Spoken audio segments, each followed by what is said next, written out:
Нека им е вечна слава. Слава.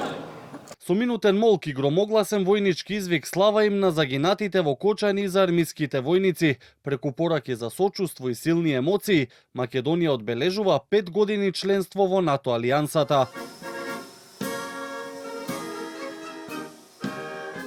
Ренџери, волци, пешадиски баталјони и воена полиција, сите застанати рамо до рамо, испукаа 59 куршуми во чест на жртвите. Првите говори ги држаа лицата во униформа, генералот Лавчиски и НАТО адмиралот во Неапол Стюарт Манч.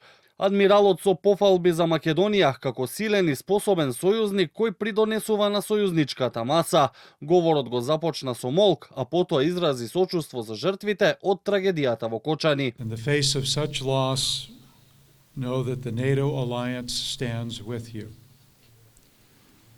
On behalf of Allied Joint Force Command Naples, we offer our condolences and support in this time. Големи жртви и болни компромиси биле направени за оваа стратешка цел, какви не биле побарани од ниту една држава, порача врховната командантка на армијата Гордана Силјановска-Давкова. Македонското членство во НАТО беше препознаено како врвна стратешка цел заедно со членството во Европската Унија. Меѓу нас се дел од ветераните на македонската одбрана, кои што своите кариери ги посветија на остварувањето на оваа цел. Министерот за одбрана Владо Мисајловски повтори дека ќе продолжат вложувањата во армијата, која и во иднина ќе го дава сериозниот придонес во алијансата. Со членството во НАТО ја зацрстивме својата безбедност, но и даваме свој придонес со своји капацитети во зацрстувањето на регионалната и колективната безбедност.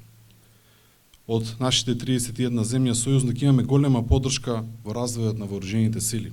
Говорите беа проследени со показни вежби и спасувачки операции.